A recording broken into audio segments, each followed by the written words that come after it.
कि ये बिजली, पानी, रोड, सिविल ये मेरी व्यवस्था होगी, मैं वादा करता हूँ। और जो वादा मैंने कर दिया वो मैं निभाता भी हूँ। आप सेक्टर 57 के सभी प्रसिद्ध, बहुत ही श्रेष्ठ आप सब लोग हैं मेरे उसमें, लेकिन मैं आपसे एक वादा करता हूँ कि बिजली, पानी, रोड, सिविल के ऊपर हम अपने राष्ट्र धर्म को ना भूल जाए, क्योंकि सबसे जरूरी हमारे लिए राष्ट्र धर्म है। अभी लेकिन आज मैं दावे के साथ कह सकता हूँ 70 सीटों पे भारतीय जनता पार्टी हरियाणा में फिर जीतेगी। और आपके सहयोग से, आपके आशीर्वाद से और आपके प्यार से 90 की 90 विधानसभा में सबसे बड़ी कोई जीत होगी तो वो गुरुग्राम विधानसभा की होगी। और काम के विषय पे हम सब लोग बार बार आपसे बोलते हैं कि काम करने के लिए हम आपके सेवक भी मजबूत हैं और आपके चौकीदार भी बहुत मजबूत हैं। इसीलिए काम करने की इच्छा होनी चाहिए। और जो विषय हमने इंदौर की तरह आपके शहर के लिए चला है, इंदौर शहर में 5 अलग अलग चैनल है।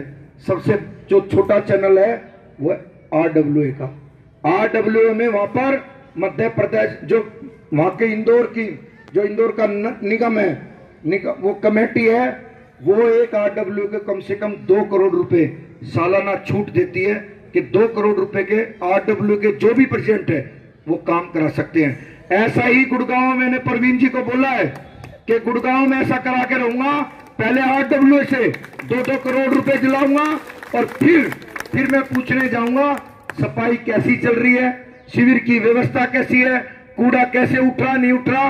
और उसके बाद पहले RWA का प्रेसिडेंट, फिर काउंसलर, फिर विधायक, फिर सांसद और फिर मुख्यमंत्री, जब जाके काम होगा।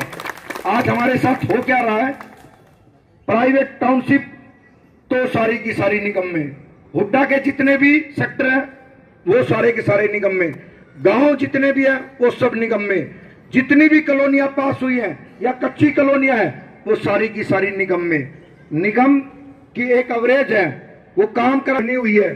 उनको विश्वास के साथ बोल के जा रहा हूं, सबसे पहला काम और आपके साथ संघर्ष करके सबसे पहले RWA का मान सम्मान बढ़ाऊंगा, ये वादा कर रहा हूं आप लोगों से। और काम करने की इच्छा इतनी है, हम भी चाहते हैं जब रेवाड़ी जैसे शहर में एम्स बन सकता है, जब गुड़गांव जैसे शहर में, झज्जर जैसे शहर में एम्स बन सकता है, तो गुड़गांव जैसे शहर में PGI बन सकता है। संघर्ष करें तो, बिना संघर्ष के कुछ नहीं है। अब की बार मजबूत और आपके परिवार का लोग, पहली दफा ऐसा आया है जो 25 साल से आपके दुखों को जानता है।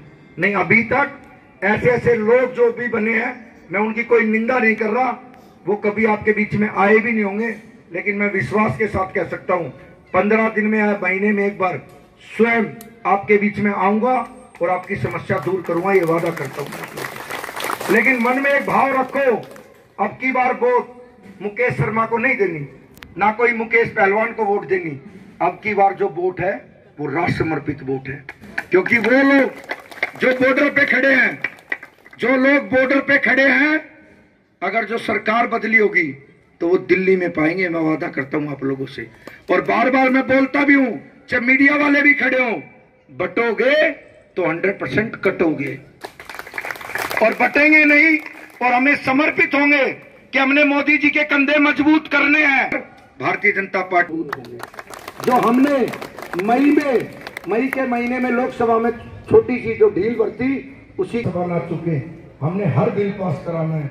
इसीलिए भारतीय जनता पार्टी की सरकार बनाएंगे। ये बिजली, पानी, रोड, सिविल और कूड़े की व्यवस्था, ये सफाई का अभियान मेरी तरफ से रहेगा, लेकिन आप भूल मत कर देना। हाथ जोड़ के विनती कर रहा हूं, 25 साल का मेरा संघर्ष और 50 साल का मेरे पिताजी का संघर्ष। जिस राम मंदिर को आप देख रहे हो ना, मेरे पिताजी स्वयं कार सेवक थे, और जब उत्तर प्रदेश की जेल में बंद हुए, उंगलियों के नखून खींच लिए और जो वो रक्त बहा वो बेस्ट नहीं गया। जब राम मंदिर बना तो मेरे परिवार को सबसे ज्यादा खुशी हुई कि हमारे पिताजी का रक्त तो आज राम मंदिर के काम आया। इसीलिए आप सबको यही विनती करने के लिए आया था, आने वाली 5 तारीख को कमल का बटन दबा के आप अपना है तो आपको तो निश्चित हो जाना चाहिए कि भी आपके भी कोई कमी रहेगी वोटों की। और मैं एक 57 सेक्टर के सदस्य को निवासी, हमारी यहाँ जो बेसिक सुविधाएं हैं उनसे हम नेग्लेक्टेड हैं। उनको हमारी बात रखने के वो हम एक प्रयास कर सकते हैं। दूसरी बात ये, मैं फौजी रिटायर्ड हूं, जो केंद्र सरकार में